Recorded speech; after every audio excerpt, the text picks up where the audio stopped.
మనం దేవుణ్ణి ఏర్పాటు చేసుకున్నామా? ఏర్పాటు చేసుకోలేదా? మనమేనా దేవుణ్ణి ఎన్నుకున్నది? మనమేనా ఆయన్ని ఏర్పాటు చేసుకుంది? కాదా? ఆయన మనల్ని ఏర్పాటు చేసుకున్నాడా? మనం ఆయన్ని ఏర్పాటు చేసుకున్నామా?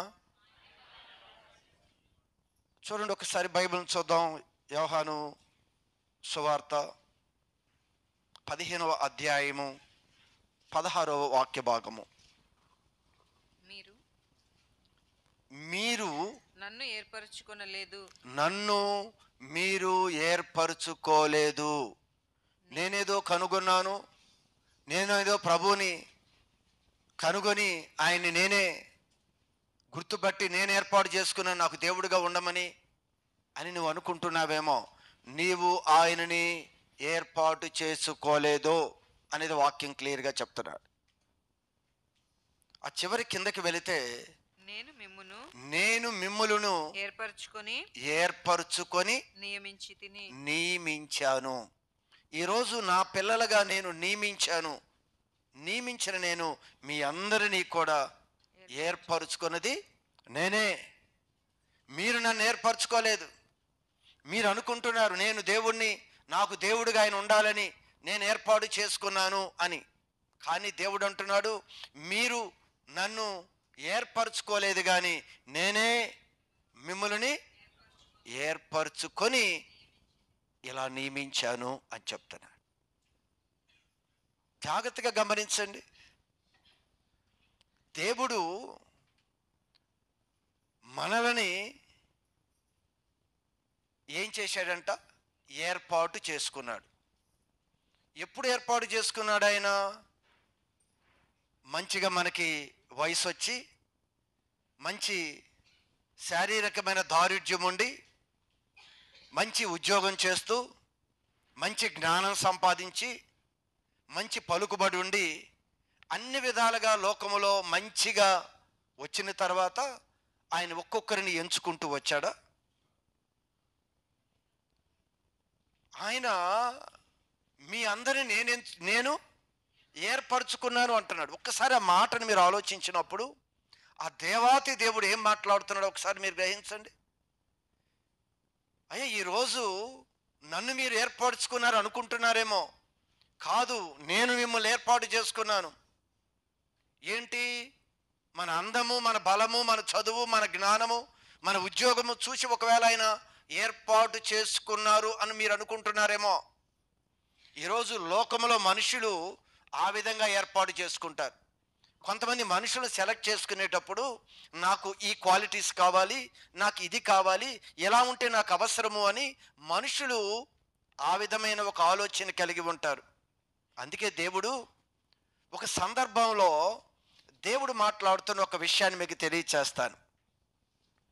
దేవుడు ఒకరోజు ఒక వ్యక్తిని ఏర్పాటు చేసుకున్నాడు. తన ఏర్పాటుని తెలియచేయబోతున్నాడు. తెలియచేయటానికి తన దాసుడైన ప్రవక్త అయిన సమూయేలుని ఒక ప్రదేశానికి పంపించాడు. ఇదిగో, ఆ కుటుంబంలో ఒక వ్యక్తిని నేను ఏర్పరచుకున్నాను. ఆ ఏర్పరచుకున్న వ్యక్తిని నేను వెళ్ళి అభిషేకించు అని చెప్పాడు దేవుడు. అయితే సమూయేలు అక్కడికి వెళ్ళాడు. ఆ ప్రదేశంలోనికి ఆ తండ్రి గారిని పిలిచి, అయ్యా, మీ కుమారులు ఎవరున్నారు, ఒక్కసారి వారిని నా ముందుకు తీసుకురమ్మని ఆ తండ్రిని అడిగిన ఒక సందర్భాన్ని మనం చదువుకుంటే, ఒకసారి ఆ వాక్యాన్ని చదువుదాం. చూడండి, రిఫరెన్స్ చెప్దాం. సమూయేలు మొదటి పుస్తకము 16వ అధ్యాయము 5వ వాక్య భాగం. 16:5 సమూయేలు మొదటి పుస్తకం. యెషయిని అతని కుమారులను శుద్ధి చేసి బలి అర్పించెను. వారు వచ్చినప్పుడు అతడు సమూయేలు ఏలీయాబును చూశాడు. సమూయేలు దేవుడు చెప్పాడు, ఇదిగో ఈ కుటుంబంలో ఒక వ్యక్తిని నేను ఏర్పరచుకున్నాను. ఆ ఏర్పరచుకున్న వ్యక్తిని ఈరోజు అభిషేకించటానికి దేవుని చేత పంపించబడ్డాడు సమూయేలు. ఈ దైవ సేవకుడైన సమూయేలు ఆ ప్రదేశంలోకి వచ్చాడు. వచ్చినప్పుడు తన వారందరూ కూడా వరుసలో వస్తున్నప్పుడు మొదటిగా ఆ కుటుంబంలో ఉన్న పెద్ద కుమారుడు ఏలియాబు. ఈ పెద్ద కుమారుడు దైవ సేవకుడైన సమూయేలు ఎదుటికి వచ్చి నిలబడ్డాడు. అయితే ఈ సమూయేలు ఆ వ్యక్తిని చూడగానే ఏమనుకున్నాడంట మనసులో? నిజముగా యెహోవా అభిషేకించువాడు యెహోవా అభిషేకించువాడు ఆయన ఎదుట నిలిచి ఉన్నాడు అనుకొనెను. ఆయన ఎదుట నిలిచి ఉన్నాడు. ఈయన అనుకుంటున్నాడు దేవుడు అభిషేకించబోయే వ్యక్తి ఇతనే. ఎందుకు అంటే ఇతని ఎత్తు, ఇతని బలము, ఇతని యొక్క రూపం చూస్తే ఇతనే వీరిలో బాగా నచ్చిన వాడు కనుక ఇతనే దేవుడు ఎన్నుకొని ఉంటాడు. ఈరోజు లోకములో మనం కూడా మనిషి యొక్క స్థితిని బట్టి మనం ఎంచుకుంటామేమో. ఈరోజు దేవుడు మనందరినీ కూడా చదువు ఉందనో, ఉద్యోగం ఉందనో, స్థితిలు బాగా ఉన్నాయనో, మంచి స్థితిలో నువ్వు ఉన్నావనో దేవుడు మనల్ని ఏర్పాటు చేసుకోలేదు. ఇక్కడ కూడా ఒక దైవ సేవకుడు పొరపాటు పడుతున్నాడు. తన ముందుకు రాగానే నిజముగా ఏమంటున్నాడు? నిజముగా యెహోవా అభిషేకించువాడు, దేవుడు ఏర్పాటు చేసుకున్నవాడు, దేవుడు అభిషేకించబోయేవాడు ఆయన ఎదుట నిలిచి ఉన్నాడు అని అనుకున్నాడంట. అనుకోగానే దేవుడు ఏమంటున్నాడు? అతని రూపమును అతని ఎత్తును లక్ష్య పెట్టొద్దు. అతని అందాన్ని, అతని ఎత్తుని, దీని నువ్వు లక్ష్య పెట్టొద్దు. మనుషులు లక్ష్య పెట్టు వాటిని దేవుడు లక్ష్య పెట్టడు. సంగమా, ఒక విషయాన్ని గమనించాలి. ఈరోజు మన స్థితిని బట్టి దేవుడు ఏర్పాటు చేసుకోలేదు. ఎప్పుడయ్యా నిన్ను ఏర్పాటు చేసుకుంది? ఈ భూమి మీద పెద్దవాడివై గొప్పవాడు అవుతున్నప్పుడు కాదు ఆయన ఏర్పాటు చేసుకుంది. ఎప్పుడు ఏర్పాటు చేసుకున్నాడంట? తల్లి గర్భములో ఉన్నప్పుడు కాదు, మన తల్లి పుట్టక ముందే. ఒక విధంగా చెప్పాలి అంటే జగత్తుకి పునాది వేయబడక ముందే ఆయన క్రీస్తులో మనల్ని ఏర్పరచుకున్నాడు. హల్లెలూయా. ఎప్పుడు ఏర్పాటు చేసుకున్నాడు ఆయన? ఈ భూమి మీదకి వచ్చిన తర్వాత మన స్థితిని బట్టి కాదు. ఇది పెద్దవారా చిన్నవారా అలాంటి వారా అనేది కాదు. ఈ జగత్తుకి పునాది, ఈ భూమికి పునాది, ఆకాశానికి పునాది, దేనికి పునాది వేయక ముందే, దేనిని ఆయన సృష్టి ఆరంభించక ముందే ఆయన క్రీస్తులో మనల్ని ప్రేమ చేత మనల్ని ఏర్పరచుకున్నాడు. అప్పట్లోనే యేసు క్రీస్తు ద్వారా మనందరము కూడా ఆయన యొక్క రాజ్యానికి చేరతాము అనే సంకల్పం జగత్తుకు పునాది వేయబడక ముందే. అందుకే ఆ మాట చెప్తున్నాడు. చదవండి ఒకసారి, ఏమని రాశాడు అక్కడ? జగత్తు పునాది వేయబడక మునుపే, జగత్తుకి పునాది వేయబడక మునిపే ప్రేమ చేత దేవుడు ప్రేమ చేత క్రీస్తులో మనలను యేసు క్రీస్తులో మనల్ని ఏర్పరచుకొనెను. క్రీస్తు ద్వారా మనల్ని ఆయన ఈరోజు కుమారులుగా కుమార్తెగా ఏర్పరచుకున్నాను అని జగత్తు పునాది వేయబడక ముందే దేవునికి సంకల్పం గొప్పదండి. ఈరోజు మనం ఏమై ఉన్నామో తెలుసా? ఈరోజు ఈ లోకంలో మనుషులు మనల్ని ఎంచుకుంటారో ఎంచుకోరో. తృణీకరించే వాళ్ళు ఉన్నారు, హేళన చేసేవారు ఉన్నారు. మన రూపాన్ని చూసి, మన పరిస్థితిని చూసి, మనం చేసే వృత్తిని చూసి అసహించుకొని హేళన చులకనగా చూసేవారు ఉండొచ్చు. దేవుడు అంటున్నాడు, మనుషులు లక్ష్య పెట్టేదానిని దేవుడు లక్ష్య పెట్టడు. దీన్ని బట్టి దేవుడు మనల్ని ఏర్పాటు చేసుకోలేదంట. ఈ భూమి మీదకి ఇంకా మనం రాలేదు. ఈ జగత్తుకి పునాది వేయబడక ముందే ఆయన మనందరినీ కూడా ఏర్పాటు చేసుకున్నాడు. మనమంట ఆయనని ఏర్పరచుకోలేదు, మనం వెతకలేదండి, ఆయనే వెతికాడు మనల్ని. ఈరోజు నీ చెప్తున్న ఉపదేశంలో ప్రతి మాటని హృదయంలో అవి భద్రపరచుకోవాలి. అసలు ఆయన ఏం చెప్తున్నాడు మనతో? అసలు ఆయన ప్రేమ ఏంటి? ఎన్ని మారులు తన ప్రేమను మనకి వ్యక్తపరుస్తున్నా కూడా మనకేం అర్థం కాలేదు.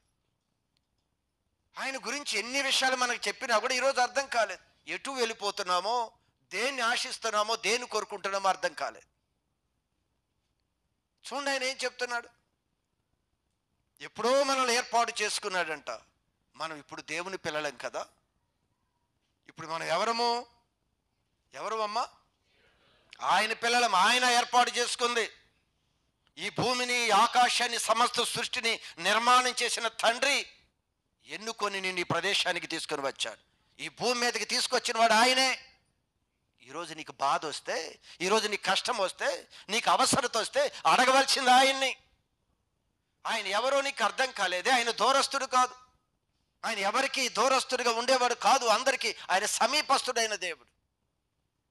ఎవరిని అడుగుతామండి? నీ తండ్రిని, నీ తల్లిని అడగాలి.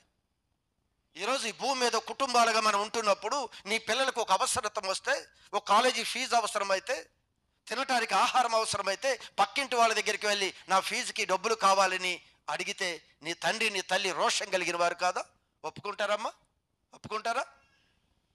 నీకు ఆహారం కావాలంటే ఎవరినో అడిగితే నీ తల్లి ఒప్పుకోదు. ఎవరి దగ్గరికి వెళ్ళి నువ్వు చెయ్యి చాపితే తల్లి ఒప్పుకోదు. దేవుడు బహురోషం కలిగిన వాడు. నువ్వు ఆయన కుమారుడుగా ఆయన నీ అరిచేతుల్లో చెక్కించుకొని ఆయన ఆదిలోనే నిన్ను ఆయన ఎన్నుకున్నాడు కదా. ఈరోజు నీ అవసరత, నీ పరిస్థితి, ప్రతి భయాల్లో, ప్రతి కొదువులో నువ్వు వెళ్ళవలసింది ఎవరి దగ్గరికి అంటే దేవుని దగ్గరికి. ఆయన తండ్రి. నువ్వు అడుగు.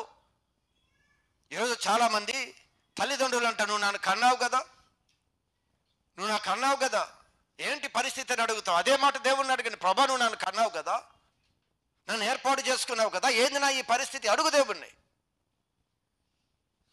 దేవుడు కూడా బహురోషం కలిగిన వాడు. ఈరోజు ఎక్కడికో వెళ్ళి నీ అవసరత కొద్ది ఎక్కడికో దెయ్యాల దగ్గరికి వెళ్ళి, సోదిగాండ్రల దగ్గరికి వెళ్ళి సోది చెప్పించుకుంటాడంటే ఒప్పుకోడు దేవుడు. నువ్వు నా దగ్గర మాత్రమే విచారణ చేయి, నువ్వు ఎవరి దగ్గర విచారణ చేయటానికి నేను ఒప్పుకోను. ఆ రోజు దేవుని యొద్ద కాక మరొకరి దగ్గరికి విచారణ చేయటానికి వెళ్ళి తన ప్రాణాన్ని కోల్పోయిన వారు బైబిల్ గ్రంథంలో సాక్ష్యాలు చూపించారు. దేవుడికి అవి అసహ్యమైనవని ఆ దేశంలో నుంచి వెలివేసి తీసివేశారు. ఈరోజు మన జీవితంలో కూడా దేన్నో వెలివేసి ఈరోజు మనం కష్టం వస్తే, బాధ వస్తే అక్కడికే వెళ్ళి విచారణ చేస్తున్నాం. ఆ దెయ్యాల దగ్గరికి వెళ్ళి విచారణ చేస్తున్నావు. నీవు వాటి దగ్గరికి సహాయాన్ని కోరుకుంటున్నావు. ఆ రోజు ఆ ఇశ్రాయేలు దేశంలో నుండి అలాంటి పరిస్థితులన్నిటినీ దేశంలో నుండి బహిష్కరించమని చెప్పాడు. రాజైన సౌలు అలానే చేశాడు. అదే సౌలు కష్టం వచ్చినప్పుడు, బాధ వచ్చినప్పుడు అదే విధంగా వారి దగ్గరికి వెళ్ళి దేవుడి దగ్గరికి అడిగితే దేవుడు సమాధానం చెప్పలేదని, ఆలస్యం చేశాడని ఎక్కడికి వెళ్ళాడో తెలుసా? కర్ణపిశాచి వారి దగ్గరికి వెళ్ళి సోది అడుగుతున్నాడు. ప్రభు చెప్పాడు, నువ్వేది అవసరమైన నా దగ్గర అడగాలి, నువ్వు నా దగ్గర మాత్రమే విచారణ చేయాలి, ఎక్కడికో వెళ్ళి కాదు. ఈరోజు నీకు నాకు అర్థం కావాల్సింది ఒక్కటే, దేవుడు అనాది సంకల్పంలో మనల్ని ఆయన ఏర్పరచుకున్నాడు. నువ్వు ఆయన సొత్తు, విలువ పెట్టి కొనబడిన ఆయన సొత్తు. మనం చాలా విలువ పెట్టి మనల్ని ఈరోజు ప్రత్యేకపరుచుకున్నాడు కదా ఆయన. ఎవరి దగ్గరికి వెళ్తామండి? అవసరం వస్తే, కష్టం వస్తే మనం ఎవరి దగ్గరికి వెళ్తామండి? చూడండి, చదివిన భాగంలో మన ఆయన ఏం చెప్తున్నాడు? మీరు నన్ను ఏర్పరచుకొనలేదు, మీరు నా పేరట. అదిగో ఇక్కడ ఒక విషయం చెప్తున్నాడు. మీరు నా పేరట తండ్రిని ఏమి అడుగుదురో, తండ్రిని మీరు ఏది అడుగుతారో అది అది ఆయన మీకు అనుగ్రహించున్నట్లు ఆయన మీకు అనుగ్రహిస్తాడు. ఖచ్చితంగా చెప్తున్నాడు, నా పేరట మీరు తండ్రిని ఏది అడుగుతారో అది నువ్వు ఏది అడిగినా సరే ఖచ్చితంగా నీ ప్రతి అక్కర అవసరత తీర్చవలసిన బాధ్యత నిన్ను ప్రత్యేకపరుచుకొని నేను ఏర్పాటు చేసుకున్న నీ దేవుడిది. ఎవరిది బాధ్యత? ఈ లోకంలో ఎవరికి బాధ్యత లేదు. ఈరోజు ఆయన ప్రత్యేకపరుచుకొని మనల్ని అందరినీ స్థిరపరిచాడు కదా, ఆయనది బాధ్యత. అందుకు ఆయన అంటున్నాడు, నీకేం కావాలో, నీకేం కొదువుగా ఉందో, నువ్వేం అడగాలనుకుంటున్నావో నువ్వు ఎక్కడ అడగాలి? ఈ జీవితంలో, కుటుంబంలో నీ తల్లి, నీ తండ్రి దగ్గర నువ్వు ఏ విధంగా అడగాలో నీ యొక్క సృష్టించిన నీ సృష్టికర్త అయిన దేవుని ఎదుట నువ్వు అడగాలి. ఎక్కడ అడుగుతామండి మనం? అందుకే ఆయన అంటున్నాడు, ఏమని మాట్లాడాడు ఇక్కడ? మీరు నా పేరట తండ్రిని ఏమి అడుగుదురు. చూడండి, చాలా జాగ్రత్తగా ఒక విషయం గమనించాలి. గత దినాల్లో తల్లి ప్రార్థన చేస్తున్నప్పుడు ఆ తల్లికి చెప్పారు, అమ్మ ఏదైనా నువ్వు ప్రార్థన చేసినప్పుడు, విన్నపాలు చేసినప్పుడు యేసు క్రీస్తు నామములో అడుగుతున్నాను తండ్రి అని ప్రార్థన చేయాలమ్మా. ఆ ప్రార్థన దానితోనే మనం ముగించాలి అని చెప్పాను. ఆ తల్లి నాకు తెలియదండి అంది. ఈరోజు చాలా సందర్భాలు ఆ పదాలు కూడా మనం అందరికీ తెలుసు అని కూడా ఆ పదాలు మనం ప్రజెంట్ చేయం. అవి కూడా కొత్త వారికి చెప్పవలసిన అవసరం ఉంది. ప్రతిదీ కూడా క్రీస్తు లేకుండా ఈ నిచ్చెన మన ప్రభు దగ్గరికి చేరాలి అన్న మన ప్రార్థన, ఈ క్రీస్తే మనకి ఒక నిచ్చెన, వారధి. ఈయన ద్వారానే ఏదైనా చేరాలి.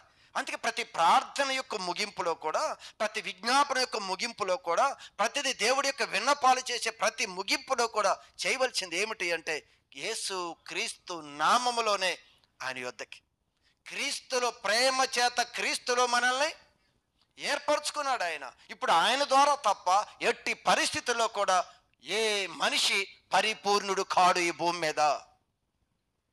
ఏ చాయిస్ లేదు అసలు ప్రభు లేకుండా. అందుకే నేనే మార్గము అని చెప్పాడు ఆయన. ఆయన తప్ప లేదు.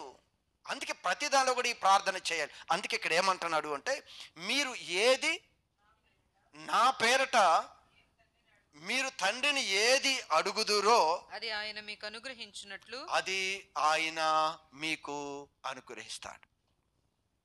ఆయన అనుగ్రహించాలి అంటే, ప్రతి ప్రార్థనని దేవుడు అనుగ్రహించాలి అంటే మనం ఏం చేయాలో కూడా ఒక విషయాన్ని ఇక్కడ చెప్పాడు ఆయన.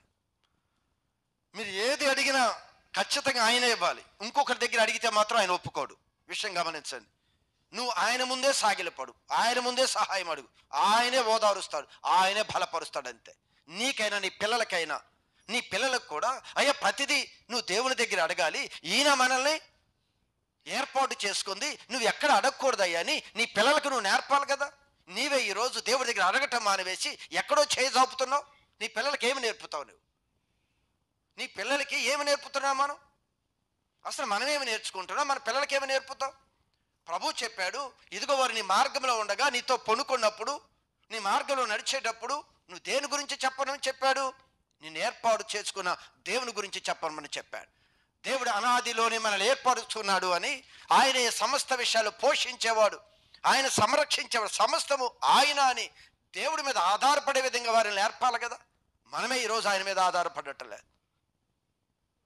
అందుకే ప్రతిదీ కూడా ఆయన తీరుస్తాడంట. కానీ మనం ఏం చేయాలో, ఏమి చేస్తే మన ప్రతి ప్రార్థన ఆలకిస్తాడో ఒక మంచి విషయాన్ని అక్కడ ప్రస్తావించాడు.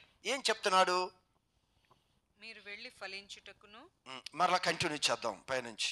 మీరు నా పేరట తండ్రిని ఏమి అడుగుదురో అది ఆయన మీకు అనుగ్రహించునట్లు అనుగ్రహించాలి అంటే మీరు వెళ్ళి ఫలించుటకు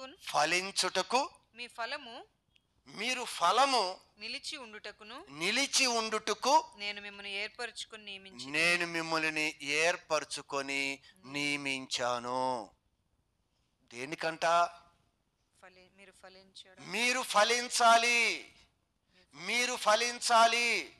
మీరు ఫలించి ఆ ఫలములో నిలిచి ఉండాలి అని నేను మీ అందరినీ ఏర్పరచుకొని ఈరోజు నియమించా. అప్పుడు ఏర్పరచుకున్నాను, ఈరోజు కాదు, అనాదిలోనే ఏర్పరచుకొని ఇప్పుడు నియమించాను నా పిల్లలుగా.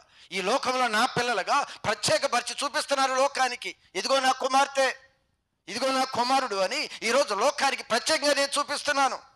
ఎప్పుడు అనాదిలోనే ఏర్పాటు చేసుకున్నాను. కానీ ఈరోజు నేను ఏం చూపిస్తున్నాడంట? నియమిస్తున్నాడంట. ఇదిగో లోకం ముందు వీరు నా పిల్లలు, నేను వీరి తండ్రిని. మీరు ఫలించాలి. నువ్వు ఫలిస్తేనే నీకు అర్థమవుతుంది. ఫలము లేకపోయినప్పుడు ఇది ఫలాన్ని బట్టి ఈ చెట్టు ఏదో మనం చెప్తూ ఉంటాం. మీకు అర్థం కావటానికి గురుగులు గోధుమల గురించి మనం గతంలో చదువుకున్నాం. ఇవంట మొక్కగా ఎదుగుతున్నప్పుడు, మన విత్తనం వేసినప్పుడు అవి మొక్కగా ఎదుగుతున్నప్పుడు, ఈ గురుగులు ఒకవేళ గోధుమలు కలిసి ఎదుగుతున్నప్పుడు అంట అవి ఏంటో అర్థం కావంట. అవి ఎదుగుతూ అక్కడేం రాస్తాడు అంటే, అవి మొలకలు పెరిగి గింజ పట్టినప్పుడు, అది గింజ పట్టినప్పుడు అంటే ఫలము ఫామ్ అవుతున్నప్పుడు అది ఏమిటో నీకు అర్థమవుతుంది. ఈరోజు మనం కూడా ఫలాన్ని ఫలిస్తే నువ్వు దేవుడు కుమారుడువా కాదా అనేది ఈరోజు లోకం చూడాలి. నువ్వు ఫలించాలి అని చెప్తున్నాడు ఆయన. నీలో ఫలాలు లేకపోతే, నువ్వు ఫలించకపోతే ఆ పైన వచనములో ప్రభు చెప్తాడు, 8వ వచనములో 15:8, మీరు బహుగా ఫలించుట మీరు వలన బహుగా ఫలించుట వలన నా తండ్రి నా మహిమపరచబడును. తండ్రి మహిమపరచబడతాడు.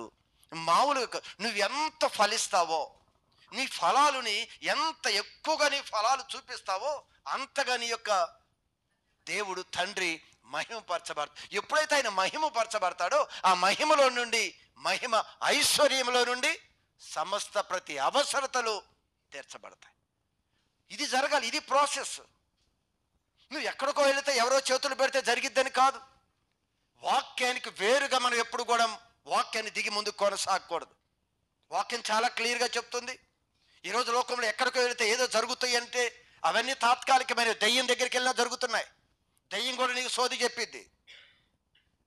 ఎక్కడికో నువ్వు వెళ్ళిపోవటం కాదు. దేవుని యొక్క ఆశీర్వాదం కావాలి అంటే, ఖచ్చితంగా శాశ్వత కాలం నిలబడే ఆనందాన్ని నువ్వు అనుభవించాలి అంటే ఖచ్చితంగా దేవుడు అంటున్నాడు, నువ్వు ఫలించాలి. నువ్వు ఫలిస్తే దేవుడు మహింపరచబడతాడు. ఏమంటే లోకానికి మన ఫలాలు చూపిస్తే, అసలు మన ఫలాలు ఎలా ఉన్నాయో లోకానికి చూపిస్తే, ఈ ఫలాలను చూసి అమ్మా నీ దేవుడు గొప్పవాడే, అమ్మా నీ దేవుడు ఎంత గొప్పవాడు. ఆ ఫలాలు మనలో ఉన్నాయా?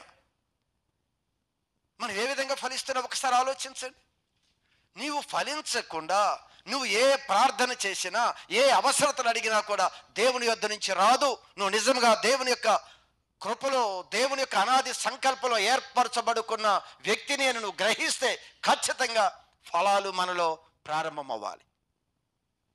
ఫలాలు ప్రారంభమైతే ఫలాలు వస్తూ ఉన్న కొలది దేవుని యొక్క నామం మహిమపరుస్తూ ఉండగా సకల అవసరతలు, అక్కరలు నువ్వు అడగక ముందే ఆయన మహిమైశ్వరులో అన్నీ తీరుస్తాడు. ఏమీ అడగక్కర్లేదు. అడిగితే ఇస్తాను అనే ఒక స్టేజీ అయితే అసలు నువ్వు అడగక ముందే నేను ఇస్తాను, అసలు నువ్వు నన్ను అడగక్కర్లేదని చెప్పాడు దేవుడు. ఒకవేళ నీవు ఆశతో నీవు ఉండబట్టలేక అడుగుతావు, నాకు అది ఇది అది అని, నిజంగా ఆయన ఫలాలు ఫలించుకుంటూ వెళ్ళిపోతే నువ్వు అడగక ముందే నీ అక్కరలన్నీ ఎరిగిన వాడు నీకు అనుగ్రహిస్తాడు. ఈ వాక్యం మీద నీ విశ్వాసాన్ని ఉంచు. ఆయనే మనం పోషించాలి, ఆయనే సంరక్షించాలి, ఆయనే మనం నడిపించాలి. ఖచ్చితంగా నీ గురి ఆయన మీద పెట్టు. ఆయన మీదే ఏంటి ప్రభు అని అడుగు, ఆయన సమాధానం ఇస్తాడు. ఇవే కాకుండా ఎక్కడికో ఏదో వెళితే ఏదో దేవుడు చేస్తాడు అంటే అది జరగదమ్మా. ఈరోజు చాలా సందర్భంలో ఎన్నో ప్రార్థనలు చేశాం, ఎన్నో విజ్ఞాపనలు చేశాం, ఎన్ని రకాలుగానూ మనం చేశాం, కానీ సమాధానం రావట్లేదు. కానీ వాక్యం చెప్తుంది, నువ్వు అడిగినది, అడిగినవన్నీ కూడా అనుగ్రహిస్తాడు ఆయన. ఎప్పుడు నీవు ఫలాలు, దేవుడి పిల్లలుగా ఏ విధంగా ఉండాలో ఆ స్వభావం నీలో రావాలి, ఆ క్వాలిటీస్ నీలో రావాలి. అది నీలో ఆ ఫలము రాకపోతే దేవుడు మహిమపరచబడడు. ఉంటే కదమ్మా మన ప్రవర్తన చూసి, మన ఫలాలు చూస్తే అబ్బా వాళ్ళ దేవుడు ఎంత గొప్పవాడు. ఈరోజు తల్లిదండ్రులు పిల్లల్ని పెంచి పెద్ద చేస్తున్నప్పుడు, వాళ్ళు మంచి ప్రయోజకులుగా అవుతున్నప్పుడు, వాళ్ళు తీసుకొచ్చి సన్మానిస్తున్నప్పుడు వారు ఏ విధంగా అయితే వారు ఆనందిస్తారో దేవుడు కూడా మహిమపరచబడాలండి. ఈరోజు ఎక్కడ ఇది సంఘం ముందు, సంఘం ద్వారానే జరగాలి. ఇది ఎక్కడో నుంచి రాదు. ఇది సంఘం దేవుడిని మహిమపరిచే విధంగా నువ్వు నిలబడాలి. అందుకే దేవుడు ఒక విషయాన్ని తెలియజేశాడు. చూడండి, బైబిల్ గ్రంథంలో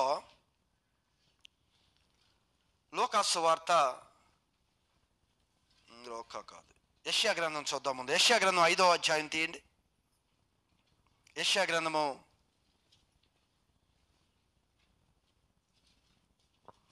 5వ అధ్యాయంలో మొదటి నుంచి ఒక చక్కని విషయాన్ని మనం చదువుదాం.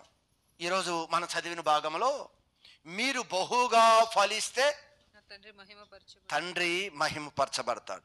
ఈ బహుగా మనం ఫలించటానికి దేవుడు ఏమి కేర్ తీసుకోవటం లేదంటారా?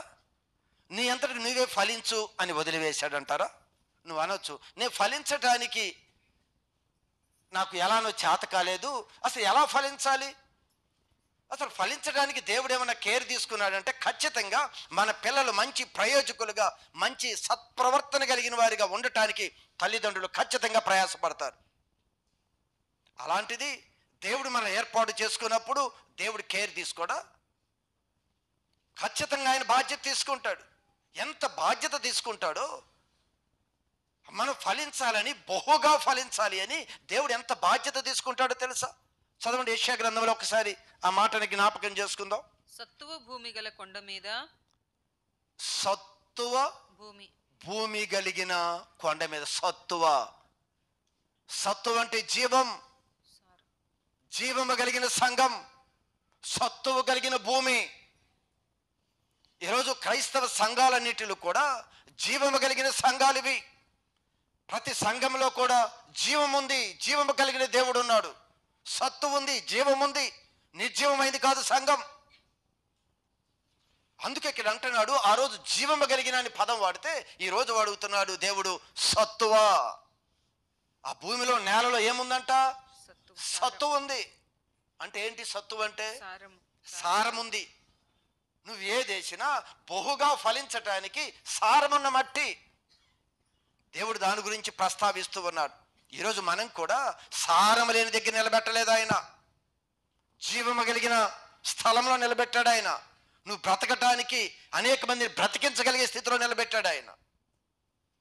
ఏమన్నాడు? సత్తువ కలిగిన, సత్తువ భూమి గల కొండ మీద, సత్తువ భూమి కలిగిన కొండ మీద నా ప్రియునికి ఒక ద్రాక్ష తోట ఉండెను. ఆ ప్రియుడైన యేసు ప్రభువుకి ఒక ద్రాక్ష తోట ఉందంట. ఆయన దానిని, అమ్మా ఉపమానంగా చెప్తున్నాడు ఇక్కడ. యేసు ప్రభువుకి ఒక ద్రాక్ష తోట ఉందంట. ఈ ద్రాక్ష తోట ఉన్న స్థలం ఎలాంటిదంట? సత్తువ కలిగిన భూమి. దానిలో ఎలాంటిదైనా కూడా చక్కగా బ్రతికి ఫలించగలిగే మంచి స్థలం అది, సాయిల్. అయితే అంటున్నాడు, ఇదంట కొండ మీద ఉందంట. ఆయన దానిని బాగుగా త్రవ్వి రాళ్లను ఏరి, దానిలో రాళ్ళన్నీ వేరివేసి అందులో శ్రేష్టమైన ద్రాక్ష తీగలను నాటించాడంట. దానిలో ఉన్నవి అన్ని తీసివేశాడంట. శ్రేష్టమైన ద్రాక్ష తీగలు. మనం ఎవరము? యేసు ప్రభు ఎవరు? నిజమైన ద్రాక్షావల్లిని నేనే, మీరు తీగలు. ఇప్పుడు ఈ ద్రాక్ష తీగలను నాటాడంట. ఈ నాటేటప్పుడు దానిలో ఉన్న రాళ్ళు అన్ని వేరి అంత చక్కగా భూమినంతా కూడా సేద్యపరిచి చక్కగా దానిలో ఈ ద్రాక్షావల్లిని నాటాడంట. దాని మధ్యన బురుజు ఒకటి వేయించి, దాని మధ్య ఒక బురుజు, దాని మధ్య ఒక చిన్నది హట్ లాంటిది, బురుజు, చిన్న ఇల్లు లాంటిది, చిన్న బురుజు ఒకటి వేయించి దానిలోనంట ఈ ద్రాక్ష తోటని సేద్యపరచటానికి ఒక వ్యక్తిని కూడా ఉంచాడు బురుజు కట్టి. ఇంకేం చేశాడో తెలిసి ఈయన ముందుగానే ద్రాక్ష తొట్టిని కూడా తొలిపించుకున్నాడంట. ఇంక మొక్కే నాటింది అక్కడ, ద్రాక్ష తీగే నాటింది. అప్పుడే ద్రాక్ష పళ్ళు వస్తాయి అని ద్రాక్ష పళ్ళన్నీ కూడా తొట్టులో వేసి ద్రాక్ష రసం తీసుకునటానికి ముందుగానే తొట్టు కూడా నిర్ణయించాడంట. చూశారా, దేవుడు ఎన్ని ఆశలు పెట్టుకున్నాడండి మన మీద. నువ్వు చక్కగా ఫలిస్తావు అని, మంచి ఫలాలు నీలో రావాలి అని ముందుగానే మంచి సత్తువు కలిగిన భూమిలో ఆయన ఎంచుకున్నాడు. దానిలో రాళ్ళన్నీ వేసి చక్కగా బాగుగా త్రవ్వి, బాగా లోతుగా త్రవ్వాడు. మొత్తం తీసి ఆ ద్రాక్ష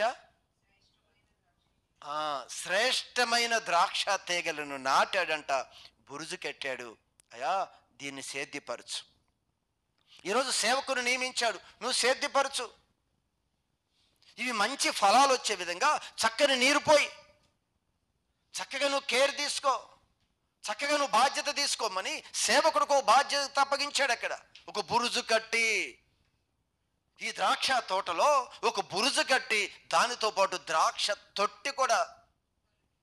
ఎంత నమ్మకం అండి మన మీద, ఎంత నమ్మకం అండి. మంచి ఫలాలు ఇస్తాము అని, మంచి ఫలాలు ఇస్తారు నా పిల్లలు అని రాత్రి చెప్పుకున్నాం కదా. ఈ పిల్లలు నా జనులు, అబద్ధము ఆడనేరని పిల్లలు అని నేను వారికి రక్షకుడుగా అయ్యాను. ఏమండి ఎన్ని చెప్తున్నాడండి ఆయన. అసలు ఏదైనా ఏ రోజైనా మనం ఆలోచించాం? ఒకసారి ఆలోచించండి.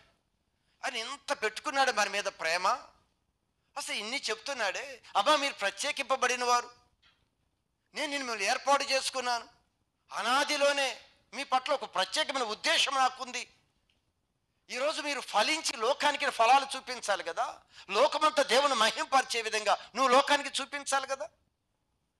ఏదో ఫలాలు వస్తాయని ద్రాక్ష తోట వేసి అంత వేయిపరిచి ద్రాక్ష తొట్టి కూడా సిద్ధపరిచాడట. అయితే ఏం జరిగింది?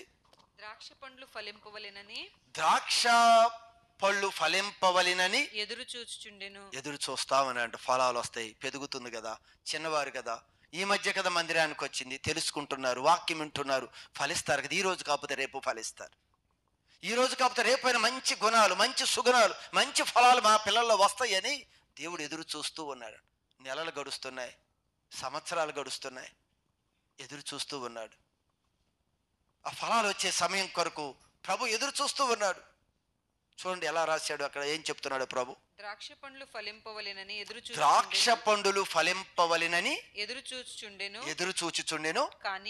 కానీ అది కారు ద్రాక్షలు కాచెను. అది కారు ద్రాక్షలు తీర కనపడ్డాయి అంట. వస్తని చేతికొస్తాయి, ఫలం వస్తుంది, ఫలం వస్తుందని ఎదురు చూశాడంట. తీర అది వెళ్ళి ఆ పండు తీసుకుని నోట్లో వేసుకోగానే కారు ద్రాక్ష, చేదు ద్రాక్ష, తినలేని విధంగా ఉన్న ద్రాక్షలు ఆయనకి దొరికాయండి. చూశారా సంగమా? ఒక్కసారి నీ మనస్సు ప్రభు ఏమడుగుతున్నాడో ఒకసారి గుర్తుపెట్టుకో. ప్రభు ఏ విధంగా మనల్ని కోరుకుంటున్నాడో ఒకసారి గుర్తుపెట్టుకో.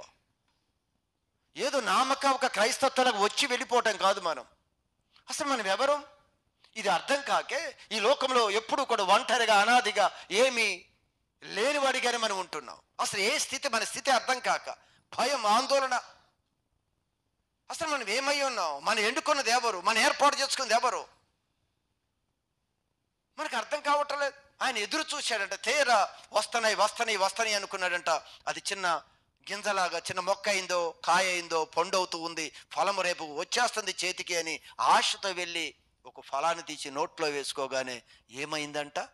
కారు ద్రాక్ష. ఆనందిస్తాడా, బాధపడతాడా? నువ్వు పెంచావే, నీరు పోసి కొన్ని సంవత్సరాలు పెంచుతున్నావు కదా ఒక మొక్కని, చెట్టుని, నీ కుమారునో నీ కుమార్తెనో చిన్నతనం నుంచి బాగా పెంచి పెద్దవాడిని చేస్తున్నావే, పెద్దయిన తర్వాత కాలుతో నిన్ను తంతే, నీ దుర్భాషలు మాట్లాడితే, నువ్వు అనుకున్న క్వాలిటీస్ తనలో లేకుండా విరుద్ధమైన మాటలు, విరుద్ధమైన స్వభావం కనిపించినప్పుడు ఎలా ఉంటుందండి తల్లిదండ్రులు బాధ?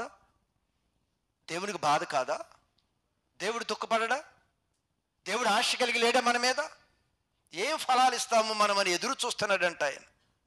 చివరికంట కారు ద్రాక్షిచ్చినాయి అంట. ఎవరికి చెప్పుకుంటాడండి? లోకానికి వెళ్ళి చెప్పుకుంటాడా? అయ్యా నా తోట కారు ద్రాక్షలు కాచినాయి అని? వాళ్ళకేం తెలుసు? ఆత్మ సంబంధమైన విషయాలు వారికేం తెలుసు? ఎవరిని అడుగుతాడు దేవుడు? ఎవరిని అడిగాడో తెలుసా ఆయన? ఏమన్నాడు అక్కడ? యెరూషలేము నివాసులారా, యూదావారులారా, నా ద్రాక్ష తోట విషయంలో నీవే న్యాయం తీర్చుకో. నువ్వు చెప్పు న్యాయం. నేను ఇంత చేశాను కదా, న్యాయం తీర్చు. ఎవరిని అడుగుతున్నాడో తెలుసా? తన పిల్లల్ని అడుగుతున్నాడు. తన కొరకు ప్రాణం పెట్టాడు, తన పిల్లల్ని అడుగుతాడు. ఏంటిది న్యాయమేనా నువ్వు చేసిన పని? నీకు ఏం చేయలేదు, నీకు ఏమంటున్నాడు కింద? నేను నా ద్రాక్ష తోటకి చేసిన దానికంటే మరేమి దానికి చేయగలను? ఏమి చేయగలను? ఇంకేం చేయగలను? నేను నా శక్తి లోపం లేకుండా నేను చేశాను. ఇన్ని చేసినా కూడా అది ఎలాంటి కారు ద్రాక్ష ఇచ్చిందే? కారణం ఏంటి? అయ్యా న్యాయం తీర్చండి, న్యాయాన్ని ఆలోచించండి. మీరు ఏం తక్కువ చేశారు? మీకు నిత్యము తన ఉపదేశాన్ని ఇస్తున్నాను, నీకు పరసంబంధమైన అనేకమైన ఆలోచన నీకు తెలియజేస్తున్నానే. అసలు నువ్వేమై ఉన్నావో నీకు చెప్పాను కదా. కానీ లోకంలోకి వచ్చి మంచి ఫలాలు ఫలించవలసిన నీ జీవితంలో కారు ద్రాక్షలు ఫలిస్తున్నావు. దేవుడు కోరుకున్నది కాదే. ఎవరిని అడుగుతున్నాడు? న్యాయం తీర్చని మనల్ని అడుగుతున్నాడు. ఇంతకన్నా నేనేం చేయను చెప్పండి మీరు? ఇంతకన్నా నేనేం చేయాలి మీకు? సంగమా, మీరు ఒక విషయాన్ని ఎరగండి. దేవుని యొక్క బాధ దేవుని యొక్క వేదన మనకు తెలియచేస్తున్నా కూడా మనం అవేమీ పట్టించుకోకుండా ఏదో ప్రభా నీకు వందనాలు అని స్తుతిస్తున్నాం. ఇది ఆయన్ని అంగీకరిస్తాడో చెప్పండి? అసలు ఆయన చెప్పిన మాట మనం వినకుండా, ఏంటో లోపం ఏంటో తెలుసుకోకుండా, అయ్యా నీవులో ఫలాలు లేవు, నువ్వు మంచిగా ఫలిస్తేనే నీ తండ్రి మహిమపరచబడతాడు కదా, అప్పుడు ఆయన మహిమైశ్వర్యంలో సమస్త అవసరాలు తీర్చుస్తాయి కదా. మరి ఇదేమీ లేకుండా ప్రభా నీకు వందనాలను ఆరాధించుకుంటూ వెళ్ళిపోతే దేవుడు అంగీకరిస్తాడు ఈ ఆరాధన? నువ్వు చేసే పరిచర్య అంగీకరిస్తాడా? నువ్వు చేసేది ఏది అంగీకరిస్తాడు ఆయన? ఒకసారి ఆలోచించండి. చూడండి, మరొక విషయాన్ని, అసలు ఎలా ఫలించాలో ఒక్క విషయాన్ని మనం చూద్దాం. చూడండి, ఈ ఫలాలు ఏంటో కూడా నీకు అర్థం కావాలి. ఫలించాలి ఫలించాలి అంటున్నాడు. ఏంటి? కొలసీలకి రాసిన పత్రిక 3వ అధ్యాయము 12వ వాక్య భాగము. దేవుని చేత ఏర్పరచబడిన వారును. తీశారమ్మా? కొలసీల పత్రిక 3వ అధ్యాయము 12వ వాక్య భాగం త్వరగా. దేవుని చేత ఏర్పరచబడిన వారును. ఎవరంట మనం? దేవుని చేత ఆయన చేత ఏర్పాటు చేయబడిన వారమో. ఎవరో కాదు మనల్ని ఏర్పాటు చేసింది, ఎవరో కాదు ఇక్కడ కూర్చోబెట్టింది, ఎవరో కాదు ఈ రక్షణలోకి తీసుకుని వచ్చింది. ప్రతిదీ కూడా నువ్వు క్షుణ్ణంగా నీకు అర్థం కావాలి. అప్పుడే నీకు విశ్వాసం, నీలో బలం వస్తుంది.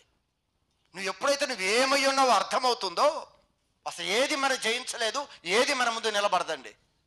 అసలు నువ్వు ఏమై ఉన్నావో నువ్వు అర్థం కావాలి. అందుకే మరలా ఇక్కడ ఈ కొలసీ పత్రికలో అదే మాట మాట్లాడుతున్నాడు. ఏమన్నాడు? దేవుని చేత ఏర్పరచబడిన వారును. దేవుని చేత ఏర్పరచబడిన వారును, పరిశుద్ధులు ప్రియులు అయిన వారు. ప్రియులు 3 విషయం చెప్పాడు. ఒకటి, వీళ్ళకి ఏం లక్షణాలు ఉంటాయో తెలుసా? ఎవరికి? దేవుని చేత ఏర్పాటులో ఉన్న ప్రజలకి. రెండవది, పరిశుద్ధులుగా ఉంటున్న భక్తులకి, ప్రియులైన వారికి, దేవుడికి ఇష్టమైన వారికి ఎలాంటి గుణ లక్షణాలు ఉంటాయో తెలుసా? ఏమన్నాడు? ఇప్పుడు చదువు. దేవుని చేత ఏర్పరచబడిన వారు పరిశుద్ధులు, ప్రియులైన వారికి తగినట్లు మీరు జాలిగల మనస్సు. ఇవన్నీ ఎవరికి ఉన్నాయి? ఇవన్నీ ఈ క్వాలిటీస్ దేవుని చేత ఏర్పరచబడిన వారిలో ఈ క్వాలిటీస్ ఉంటాయంట. పరిశుద్ధంగా దేవుని కొరకు జీవించే వాళ్ళ క్వాలిటీస్ ఉంటాయంట. దేవుడికి ఇష్టమైన వాళ్ళ దగ్గర ఈ క్వాలిటీస్ ఉంటాయి. మరి అలాంటి క్వాలిటీస్ మరి నీలో అవి ఉన్నాయా అని అడుగుతున్నాడు. ఏంటో చూద్దాం అక్కడ. జాలి కలిగిన మనస్సు, ఇది ఫలం. అసలు ఈ ఫలాలు నీలో ఉండాలంట. కఠినమైన హృదయం కాదు, జాలి కలిగిన హృదయం ఉండాలి. దీని కొరకంట అందుకే ప్రభు అంటాడు, అందరూ కూడా వారి స్వభావ సిద్ధంగా అందరూ పాపంలోనే ఉన్నారంట. వారి ఆలోచనలన్నీ కూడా చెడిపోయి ఉన్నాయని చెప్పాడు. ఇలాంటి పరిస్థితుల్లో ఉన్న మనల్ని ఆయన చక్కని ఉపదేశం ద్వారా మంచి ఫలాలు ఫలించే వ్యక్తులుగా మార్చాలి అని ఆయన సంఘంలో అంటుకట్టాడు. నువ్వు ఎక్కడెక్కడికో వెళ్ళేదానివి తీసుకొచ్చి ఇక్కడ జతపరిచింది ఎందుకో తెలుసా? నీకు ఎందుకు ఇంత ప్రయాసం, అంత దూరం నుంచి వచ్చి ఇక్కడికి ఎందుకు వస్తున్నావో తెలుసా? దేవుడు నీలో ఆ ఫలాన్ని చూడాలి అని దేవుడు నిన్ను ప్రేమించాడు కనుక ఆయన తీసుకొచ్చి ఇక్కడ ఆయన స్థిరపరిచాడు. నీలో ఫలం చూడాలి. ఇప్పుడు వరకు ఏ రోజు చూసినా కారు ద్రాక్షలు కనిపిస్తున్నాయి.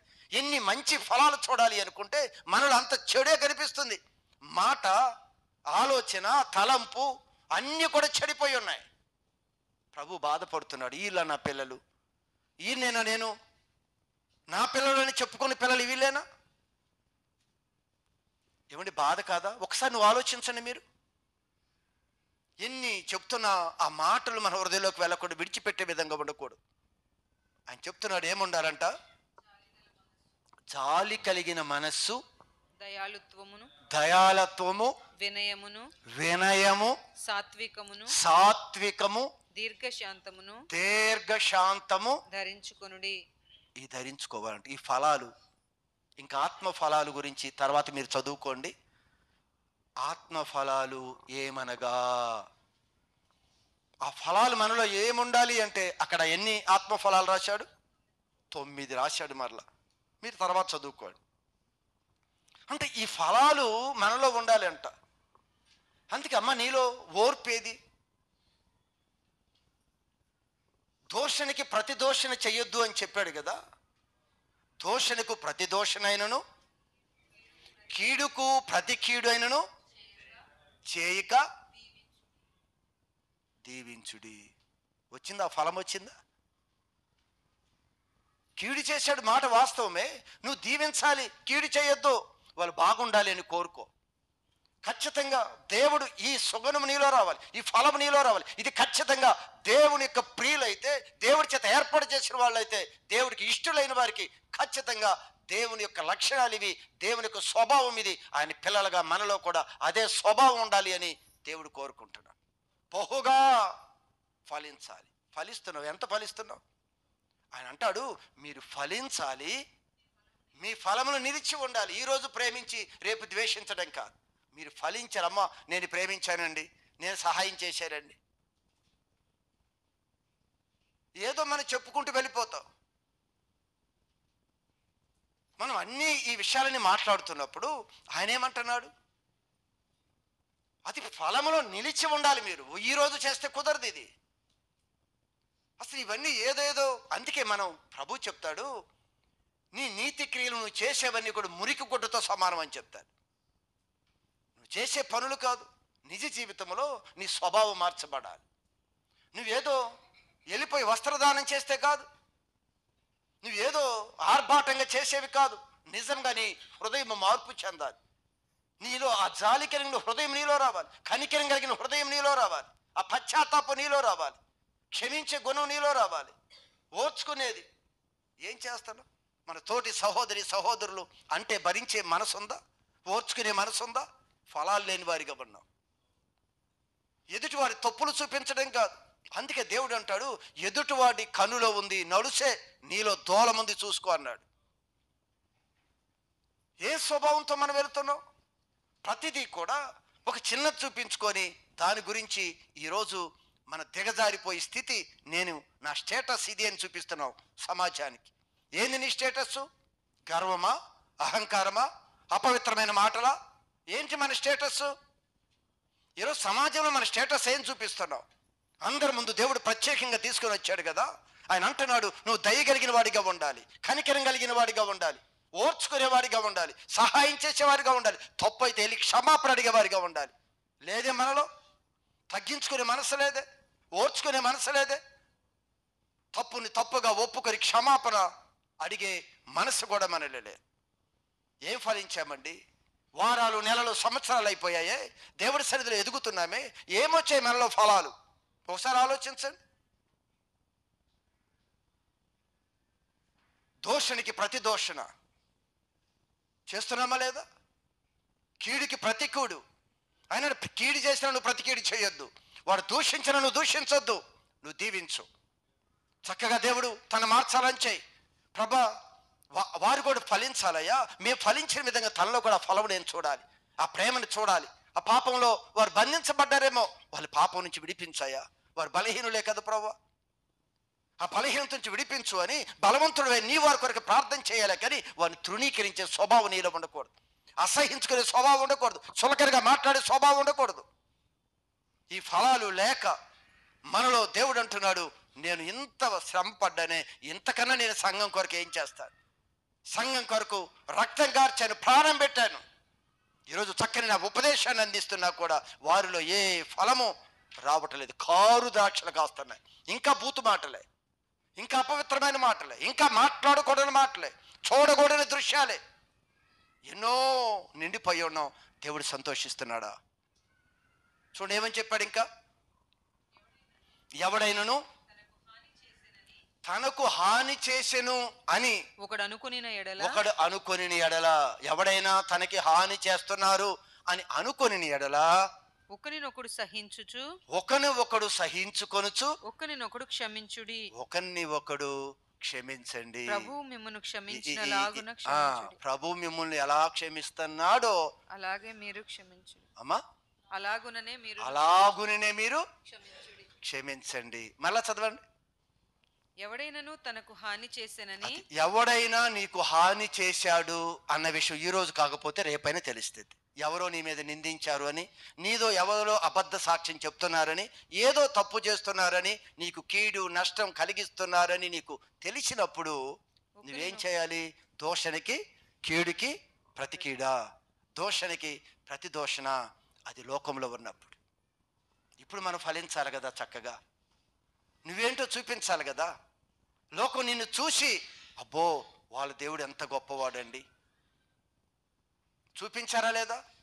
నీ దేవుడే పూజార్హుడు అని రాజు చెప్తూ ఉన్నాడు. నీ దేవుడే పూజార్హుడు. నిలబడ్డారా లేదా? వారు చూపించారా లేదా? ఎవరు? షడ్రకు మిషకు అబేద్నెగో. ఆ రాజు అంటున్నాడు మీ దేవుడే పూజార్హుడు, మీ దేవుడే గొప్పవాడు. నీవు కూడా చూపించు, నీ ఫలాలు చూపించు, లోకానికి చూపించు. అవి ఎంత పెద్ద వ్యక్తినైనా తల ఉంచే విధంగా చేస్తాయి నీ ఫలాలు. ఈ ఫలాలు ఎంత విలువైనయో తెలుసా? అసలు ఎంత బలమైనయో తెలుసా మీకు? ఈరోజు దూషించే మాటలు బలమైనవి కాదు, ఓర్చుకోకుండా ప్రతీకారం తీర్చుకునేది బలమైనది కాదు. ఆ కీడు వచ్చినప్పుడు సహించుకునేది బలమైన ఆయుధం. ప్రేమించేది బలమైన ఆయుధం. నువ్వు తట్టుకునేది నేర్చుకుంటే నువ్వు బలమైన ఆయుధం నీది. ఏవి దీని ముందు నిలబడవు. అందుకే అవి మనం ధరించుకోవాలి. అవి క్రైస్తవుడిగా మనం అలంకరించుకోవాలి. అవి వాటికి సాటి అని ఏవి లేవండి ఆయుధాలు ఈ భూమి మీద. దేవుడు అందుకే అలాంటి ఆయుధాలు ధరించుకోమని చెప్పాడు. ఏదో గొడవలకి వెళ్ళటం కాదు, కత్తికి కత్తి పంటికి పన్ను కాదు. క్షమించు, ఓర్చుకో, కనికరించు, సమాధానపడు. ఈ ఫలాలన్నీ నీవు అలంకరించుకొని నువ్వు విస్తరించాలి. అంతే. ప్రభు నిన్ను క్షమిస్తున్నాడు. నీ వారిని నువ్వు క్షమించకపోతే దేవుడు ఎలా క్షమిస్తాడు? మనలో పాపం లేదా? మనలో తప్పు లేదా? మనం పడిపోలేదా? పడిపోయినప్పుడు దేవుడు మనం కనికరించలేదా? మరి నీ తోటివాడు పడిపోతే, నీ తోటివాడు బలహీనుడైతే, నీ తోటివాడు అదే పాపంలో ఒకవేళ బలహీనమైన స్థితిలో ఉన్నాడేమో, నువ్వు కనికరించు, ఆదరించు, నువ్వు క్షమించు, ఓర్చుకో. నీ శక్తి లోపం లేకుండా అతను లేపటానికి నువ్వు ప్రయత్నించు. దేవుడు సంపూర్ణమైన ఒక క్రైస్తవులుగా మనం చేయాలనేది దేవుడు ఆశ. గమనించిన సంగమా, ఎక్కువ దేవునితో నడవటం, ఎంత దేవునికి దగ్గరగా మనం వస్తే మనం పాపాన్ని అంత జయిస్తామండి. ఇవన్నీ ఈ క్వాలిటీస్ మనలో రావాలి అంటే, ముందు ఉన్న చెడు పోవాలి అంటే, ప్రభు వెలుగై ఉన్నాడు, మనం చీకటిలో పాపంలో ఉన్నాం. మనం ఎంత దగ్గరగా ప్రభువుకి దగ్గరకు వస్తామో, ఈ వెలుగులోకి వస్తూ ఉండగా చీకటి ఆటోమేటిక్ ఏమైపోయిద్ది? అవునా? ఒక చీకటి ఉంది, ఈ చీకటి ఈ వెలుగు దగ్గరికి తీసుకొస్తూ ఉన్నాం అనుకోండి, ఈ చీకటి ఏమైపోతుంది? ఆటోమేటిక్గా పోతుంది. మనం కూడా ఆ వెలుగైన ప్రభువుకి ఎంత దగ్గరగా, ఎంత సహవాసం చేస్తామో తెలియకుండానే ఆ చీకటి అనే పాపము మనలో నుంచి వెళ్ళిపోతుంది. అదొక్కటే, ఇంకే విధంగా నువ్వు దాన్ని జయించలేవు. నువ్వు ఎంత ప్రభు దగ్గరికి వెళితే, మనం ఎంత ప్రభువుతో నడుస్తామో, ఎంత ప్రభువుతో ముందుకు వెళతామో, లోకం మన ద్వేషించిద్ది, సమాజం మన ద్వేషించిద్ది, మనవారందరూ కూడా మనమే తిరుగుబాటు చేస్తారు, రకరకాల ఘర్షణలు అన్నీ వస్తాయి. కానీ మనం ఒక పరిపూర్ణంగా మార్చబడతాం. ఎంత నువ్వు దేవుడితో వెళుతున్నప్పుడు ఎన్నో నీ భర్త ద్వారా, నీ భార్య ద్వారా, నీ కుటుంబంలో అనేక విధాలుగా వస్తాయి, శ్రమలు వస్తాయి. లోకం ద్వేషించింది, సమాజం ఒప్పుకోదు, నీ కుటుంబస్తులు నిన్ను ఒప్పుకోరు. కానీ నువ్వు వెళుతూ ఉండగలది ఎంత దగ్గర అవుతావో దేవుడు అంత పరిశుద్ధంగా మార్చబడతాం. దేవుని యొక్క అన్ని క్వాలిటీస్ మనలోకి వస్తాయండి. అందుకే బైబిల్లో చెప్తాడు, ఎందుకు యేసు ప్రభు దగ్గరికి అందరూ రారు అన్న విషయంలో ఒక చక్కని మాట ఉంది. అది తన క్రియలు చెడ్డవైనందున. ఒకసారి మీరు చదవండి. అది యోహాను సువార్త 3వ అధ్యాయము 19వ వాక్య భాగం. సమయం అయిపోయింది. వెలుగు లోకములోనికి వచ్చెను గాని, వెలుగు క్రీస్తు ప్రభువు లోకములోనికి వచ్చాడు, కానీ తమ క్రియలు చెడ్డవైనందున, తన క్రియలు చెడ్డవైనందున మనుషులు వెలుగును ప్రేమింపక, వెలుగు దగ్గరికి వస్తే ఇప్పుడు ఏం చేయాలి? క్రియలు విడిచిపెట్టాలి. తెలిసిపోయింది, బట్ట బయలైపోతాయి. విడిచిపెట్టాలి, బాధ, మన కష్టం. వెలుగు దగ్గరికి మనం ఎంత వెళుతున్నామో, మనిషి పాపాన్ని విడిచిపెట్టడానికి అంత బాధ. అందుకే రాడంట. వస్తే ఏం విడిచిపెట్టాలి? వస్తే అబద్ధాలు మానేయాలి. వస్తే బోల్డ్ రిస్ట్రిక్షన్స్ ఉన్నాయి. ఖచ్చితంగా నువ్వు ప్రభు కొరకు నడిచేవాడు అయితే ఎన్నో ఉన్నాయి. కానీ వీటన్నిటినీ మనం విడిచిపెట్టడానికి ఇష్టం లేక ప్రభు దగ్గరికి రావు. అవునమ్మా? ప్రభు దగ్గరికి వస్తే ఎన్ని విడిచిపెట్టాలో తెలుసా? నువ్వు ఆయన వెలుగు దగ్గరికి వస్తూ ఉండగానే చీకటి పారిపోవాలంతే. ఆయనతో నువ్వు అడుగులు వేసి అడుగు వేయి. ఎన్నో ఎన్నో నీ జీవితంలో నువ్వు తీసివేయవలసిన పనికిరాని ఎన్నో కనిపిస్తాయి. దేవుడు దాన్ని తీసేయి, కట్ చేయి అంటే మన మనసు ఒప్పుకోదు. అమ్మో దీన్ని కట్ చేయాలా, అమ్మో దీన్ని విడిచిపెట్టాలా, అయితే నేను రాను, నేను చాలు, ఎక్కడి నుంచి రాను, ఇంతవరకు చేసింది చాలు, ఇక నేను అడుగులు ఎందుకు, ఇంకా ఉన్నాయి కాస్త ఓడదీసేస్తాడు ఈయన, ఇంకా ఉన్నాయి కాస్త ఈయన ఓడదీసేస్తాడు, నేను రాను ఇంకా. అదే కదా అక్కడ రాశాడు, ఏమన్నాడు? తమ క్రియలు చెడ్డవైనందున, తన క్రియలు చెడ్డవైనందున మనుషులు వెలుగును ప్రేమింపక, మనుషులు వెలుగుని ప్రేమించటం. వెలుగు దగ్గరికి వస్తే ఎన్ని విడిచిపెట్టాలో తెలుసు. అందుకే మనిషి వెలుగు దగ్గరికి రాకుండా చీకటినే ప్రేమించిరి. చీకటినే, పాపమునే, ఆ స్వభావాన్నే, అబ్బా నాకెంత అండ, నాకెంత బలం, నేను ఏదైనా చేయగలను, నాకెంత జ్ఞానం, చీకటినే ప్రేమించిరి. దుష్కార్యము చేయు ప్రతివాడు, దుష్కార్యము చెడు కార్యములు చేయు ప్రతివాడు వెలుగును ద్వేషించును. దీన్ని ఎవడైతే ప్రేమిస్తాడో, పాపాన్ని ఇంకా నేను విడిచిపెట్టకూడదని ఎవడైతే ప్రేమిస్తాడో వాడు అంటే ఎవరిని ద్వేషిస్తాడు? వెలుగైన ప్రభుని ద్వేషిస్తాడు. తన క్రియలు దుష్క్రియలుగా కనపడకుండా ఉండటానికి వెలుగునొద్దకు రాడు. వెలుగు దగ్గరకు వస్తే ఇది ఇక్కడికి వచ్చావు కదా, మాట్లాడుతూ ఉండగానే అమ్మా అది తప్పు, ఓరు ఇక్కడికి ఎందుకు పోవాలి, వచ్చిన కానించి ఇవన్నీ మనవన్నీ చూపిస్తున్నారు, ఇంకెందుకు మనం వెళ్ళటం? వెలుగు దగ్గరికి వస్తే ఏమైపోయిద్దంట, అన్నీ చూపించేస్తాడంట, బట్ట బయలైపోయిద్దంట. అది చేస్తున్నావు తప్పు, ఏంది క్షమించావా, ఏంటి అలా అపవిత్రమైన మాటలు మాట్లాడుతున్నావు, అమ్మో ఇక్కడికి వస్తే అన్నీ తెలిసిపోతున్నాయి, అన్నీ ఆయన ఎండేసేస్తాడు, ఇంకొద్దు అని దేవుని దగ్గరికి, వెలుగు దగ్గరికి అంట రారు, సత్యవాక్యం దగ్గరికి రారు. అందుకే ఈరోజు అంట విశ్వాసులోనంట కొందరంట తనకిష్టమైన బోధని ఏర్పరచుకున్నారంట. వారికి ఈ బోధల దగ్గరికి వెళ్ళరు. అమ్మా నువ్వు దీవించబడతావు, అమ్మా నువ్వు బ్లెస్ అయిపోతావు, ఏం లేదు, ఇవ్వు అది చేయించు, నువ్వు దీవించబడ్డావు, అబ్బా హాయిగా ఉంది, ఏం పాపం వల్ల జోలు లేదు, ఏ కష్టం లేదు, ఏదో 4 అడిగిన వాళ్ళకి ఇచ్చేస్తే అయిపోయింది తృప్తిగా. అందుకే అంటున్నాడు వారంట ఎలాంటి బోధని వారికి వచ్చిన స్వకీయ దురాశలకు అనుకూలమైన బోధకులను తమ కొరకు పోగు చేసుకుంటారంట. వీడికి నచ్చినవి చెప్పాలి. వీడికి ఎవరైతే నచ్చినవి చెబుతారో అక్కడికి వెళ్తారు. వేరే చెప్పారా, ఇక్కడికి కుదరదు, మనకి నచ్చినవి చెప్పాలి. ఓకే ఏం పర్వాలేదు, దేవుడు దీవిస్తాడు, ఓకే ఏం పర్వాలేదు, దేవుడు కనికరం కలిగిన వాడు, ఎలా అయినా ఎత్తుకొని వెళ్ళిపోతాడు, నీవేం భయపడొద్దు. ఇక్కడికి వస్తే అన్ని అది ఓడిది ఏం చెప్తాడు, ఇవన్నీ మనం ఎలా వదలం కదా. అందుకనంట వాడు తన క్రియలు దుష్క్రియలుగా కనపడకుండా ఉండటానికి వెలుగు యొద్దకు రాడు. మనమైతే వెలుగు యొద్దకు వచ్చాం, ఖచ్చితంగా మనం ఫలించాలనే ఆశ మనలో ఉంది. దేవుడు శక్తిమంతుడు, మరలా నీరు కట్టి మరలా దీన్ని సేద్యం చేసి మంచి ద్రాక్ష పళ్ళు ఫలించే విధంగా దేవుడు చేయటానికి ఈరోజు మనతో మాట్లాడుతున్నాడు. నేను మిమ్మల్ని ఏర్పాటు చేసుకున్నాను, మీరు అడిగింది ప్రతిదీ నేను ఖచ్చితంగా మీరు నన్నే అడగాలి, నేను మీ అవసరాలు తీరుస్తాను. ఈ తీర్చే ముందు మంచి ఫలాలు ఫలించే వ్యక్తిగా వచ్చి నా దగ్గర ప్రార్థన చేయి, నీ అడిగిన ప్రతి అక్షర అవసరత నా మహిమలో తీరుస్తాను అని చెప్పాడు. దేవుడి మాటలు దీవించునుగాక.